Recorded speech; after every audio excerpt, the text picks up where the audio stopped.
Hey guys, how's it going? It's 8-Bit Eric. Welcome back to the channel.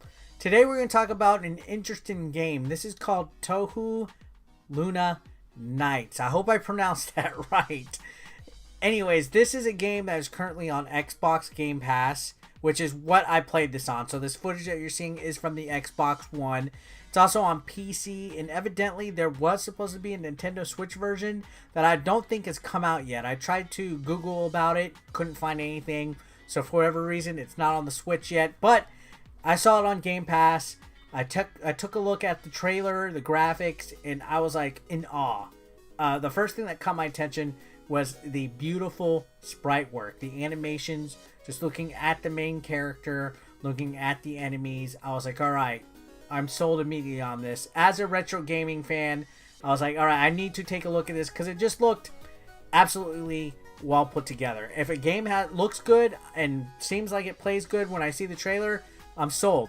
So what is this? It's a Metroidvania, and I know that term is used a lot, but it has a lot of exploration elements. It's heavy on the exploration in the action, and this is developed by a team called Team Ladybug, who made other action games. I don't even know if I've played any of them, but I have no idea if this is even based on an anime or a manga of sorts. But it's about a vampire of a Scarlet Devil mansion who sent her maid Sakuya, and pardon me butchering Japanese names, with no warning to a world that has like a lot of yokai and demons and strange things. She has the ability to manipulate time. And she has like different upgrades and stuff like that. You earn these as you progress and explore and stuff, like your standard Metroidvania thing. So there's a time stop system, as I mentioned, which is your character's ability, where she's able to stop time for, you'll see like a big stopwatch in the middle of the user interface that counts down from 100, and that's how many seconds you have left of stop time.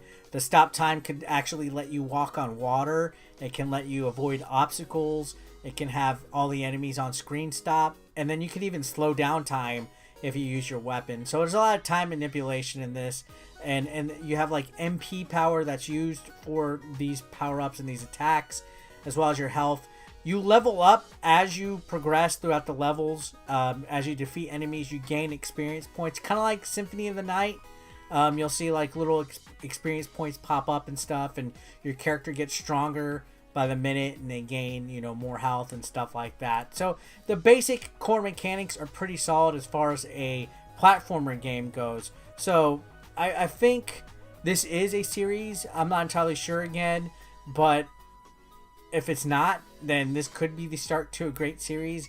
The colorful graphics, honestly, are what attracted me the most to this game. It just has that 16-bit neo retro feel that looked great, and the controls were smooth. It was buttery smooth.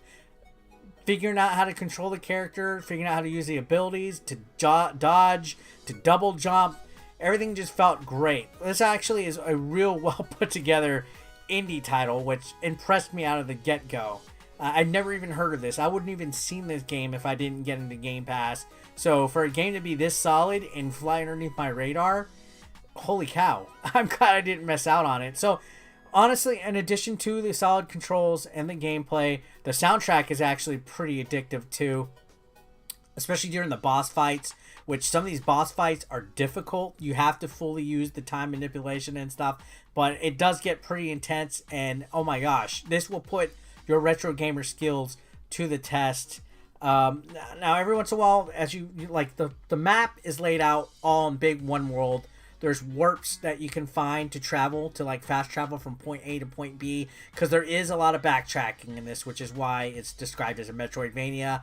Certain areas open up after you get certain abilities or reach certain parts of the games where you can use like a double jump or something like that. And these warps come in handy. There's a lot of save points scattered throughout the area too. Health and MP points as well. So you kind of gotta use the map to your advantage. So if you've played a Metroidvania, you'll be at home with this one.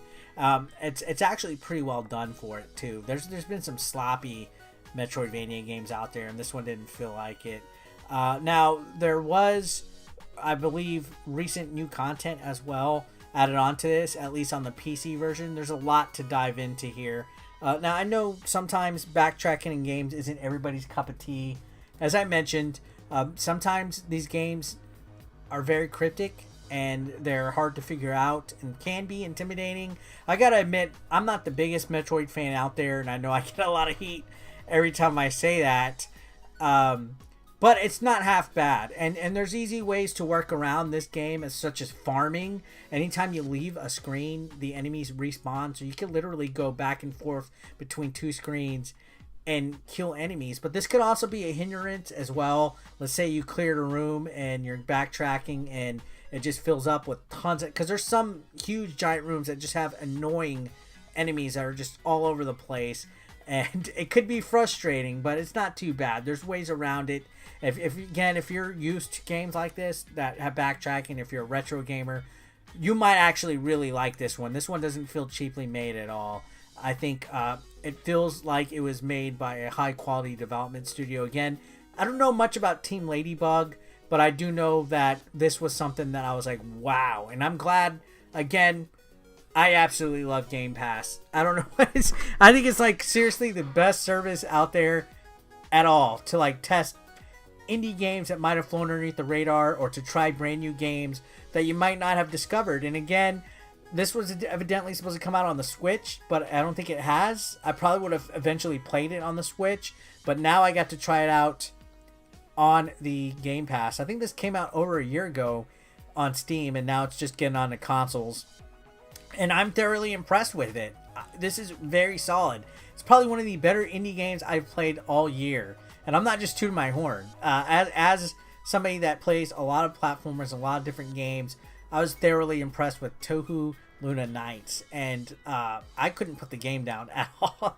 It was a lot of fun. Trust me on this one. But anyways, guys, I can recommend it. And with Game Pass, you're not losing anything on it if you're already paying for the Game Pass. But what do you guys think? Comment down below. Let me know your thoughts. Does this look like something that you would like to get behind, maybe try out? Or is it a complete pass? And subscribe if you haven't already to the channel. I appreciate it. Let's get those numbers up. Don't leave a like on the way out. Yes, I'm doing all the shills. Click the bell. Yep, I'm going to do it. I'm going to beg for those likes. I'm just joking. Anyways, guys, have a great day. Consider supporting 8-Bit Eric on Patreon for just $1 a month. Link below in the description. You want to become part of the hashtag 8BE Nation, guys? Well, be sure to pick up your official merch, now available online. Link is below in the description. We got classic t-shirts, tank tops, hoodies, and even women's apparel. Don't forget, pick up your official merch now. And while you're at it, guys, feel free to watch the next video, or why don't you catch up on one that you might have previously missed.